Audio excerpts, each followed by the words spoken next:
Praise the Lord. ஆண்டவராகிய இயேசு கிறிஸ்துவின் கிருபை உங்கள் அனைவரோடும் கூட இருப்பதாக. இந்த நாளிலே 2 வகையான காரியங்களை குறித்து நாம் தியானிக்க போகிறோம். அது என்ன காரியம் என்றால் வைராக்கியம். வைராக்கியத்தில் நல்ல வைராக்கியமும் உண்டு, தீமையான விஷயத்திற்கு வைராக்கியம் பாராட்டுவதும் உண்டு. இந்த 2 வகையான வைராக்கியத்தை குறித்து வேதத்துல இப்படியாக எழுதப்பட்டிருக்கிறது. கலாத்தியர் 4வது அதிகாரம் 18வது இறைவசனத்தில் இப்படியாக சொல்லப்பட்டிருக்கிறது. நல் விஷயத்தில் வைராக்கியம் பாராட்டுவது நல்லதுதான், அதை நான் உங்களிடத்தில் இருக்கும் பொழுது மாத்திரமல்ல எப்பொழுதும் பாராட்ட வேண்டும் என்று பவுல் எழுதியிருக்கிறார். Praise the Lord. அதாவது நல்ல நல்ல விஷயங்களிலே நம் வைராக்கியம் பாராட்ட வேண்டும் என்று வேதம் நமக்கு கற்றுக் கொடுக்கிறது.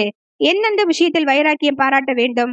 உதாரணமாக, நான் காலையில் எழுந்த உடனே முதலாவது மணி நேரத்தை ஆண்டவருக்கு நான் கொடுத்து விட்டுதான் என்னுடைய வேலைகளை நான் ஆரம்பிப்பேன் என்று சொல்லி அந்த காரியத்தில் வைராக்கியம் பாராட்டுவது நல்லது.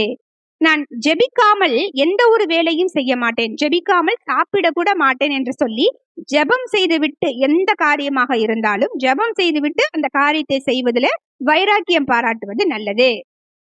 அதே போல ஆண்டவர் சொல்லி இருக்கிற வசனத்தின்படி நான் நடக்கணும், அந்த வசனத்தின்படி நான் வாழணும் அப்படின்னு வசனத்தின்படி செய்யறதுல வைராக்கியம் பாராட்டுவது நல்லது. Praise the Lord. உதாரணத்திற்கு சொல்ல வேண்டுமானால், எனக்கு ஒரு வருடத்திலே ஒரு மனஸ்தாபம் ஏற்பட்டு விட்டது, அவரை என்னால மன்னிக்க முடியல. ஆண்டவர் சொல்றாரு, உன் சத்துருக்களை சிநேகிக்கணும், உன்னை சபிக்கிறவர்களை ஆசீர்வதிக்கணும்னு. அப்ப வசனத்தின்படி நான் செய்ய நினைக்கிறேன், என்னால முடியல. அப்ப நான் ஆண்டவர் இடத்துல போய் என்னை ஒப்பு கொடுத்து ஜெபிக்கிறேன். நம்ம ஜெபிக்கும் பொழுது ஆண்டவர் நம்மளுடைய ஜெபத்தை கேட்டு அந்த மனக்கசப்பை நீக்குவார். என் ஆண்டவர் சொல்லி இருக்கிறாரு, நான் செய்வேன் அப்படின்னு சொல்லி என்னை விட்டு கொடுத்து என்னை தாழ்த்தி நல்ல விஷயத்துல நான் வைராக்கியம் பாராட்டும் போது, யாரிடத்துல மனக்கசப்பா இருந்தேனோ அவரிடத்துல நான் போய் நானே வாலண்டியரா ஒப்புரவாகும் பொழுது ஆண்டவர் அதுல பிரியப்படுகிறார். Praise the Lord. இதே போல தீமை விஷயத்திற்கு வைராக்கியம் பாராட்டுகிற ஒரு காரியத்தை குறித்து யாக்கோபு 3வது அதிகாரம் 16வது வசனத்துல சொல்லப்பட்டிருக்கிறது. வைராக்கியமும் விரோதமும் எங்கே உண்டோ அங்கே கலகமும் சகல துர்செய்கைகளும் உண்டு என்று எழுதப்பட்டிருக்கிறது. அப்ப தீமையான விஷயத்திலே வைராக்கியம் பாராட்டும் பொழுது அங்கே கலகம் ஏற்படுகிறதாம், துர்ச்செயல்கள் ஏற்படுகிறதாம், தீமையான காரியங்கள் நமக்கு ஏற்படுகிறதாம்.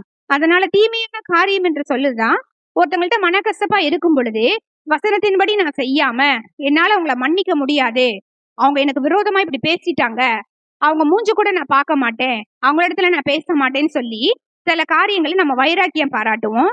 மாமியார் மருமகளுக்கு விரோதமாய், மருமகள் மாமியாருக்கு விரோதமாய், பெற்றோர் பிள்ளைகளுக்கு விரோதமாய், பிள்ளைகள் பெற்றோருக்கு விரோதமாய் எழும்புகிற காலங்களிலே நம்ம இருக்கிறோம். அதனால தீமையான காரியங்களிலே நம்ம வைராக்கியம் பாராட்டாமல் ஆண்டவருடைய வார்த்தையின்படி நடக்கிறதுல வைராக்கியம் பாராட்டும் பொழுது நிச்சயமாக அதற்கு ஏற்ற பலனை ஆண்டவர் நமக்கு கொடுப்பது நிச்சயம். கண்களை மூடி செபிக்கலாம். நல்ல ஆண்டவரே, அருமையான இந்த வேத பகுதிக்காக நாங்கள் நன்றி செலுத்துகிறோம். 2 வகையான வைராக்கியங்களை குறித்து எங்களுக்கு இந்த நாளிலே கற்றுக் கொடுத்திருக்கிறீர், அதற்காக நாங்கள் நன்றி செலுத்துகிறோம். வாசித்த வார்த்தையின்படி எங்கள் வாழ்க்கையிலே அதை கடைபிடித்து வாழ, துர்ச்செய்கைகள் நடக்காதபடிக்கு கெட்ட விஷயத்துல நாங்கள் வைராக்கியம் பாராட்டாம நல்ல விஷயங்களில நாங்கள் வைராக்கியம் பாராட்டி உமக்கு பிரியமானபடி வாழ எங்களுக்கு உதவி செய்வீராகப்பா. அப்படியே நீர் செய்வதற்காக நன்றி செலுத்துகிறோம். இயேசு கிறிஸ்துவின் வல்லமையுள்ள நாமத்தில் ஒப்பு கொடுத்து ஜெபிக்கிறோம் நல்ல பிதாவே, ஆமென்.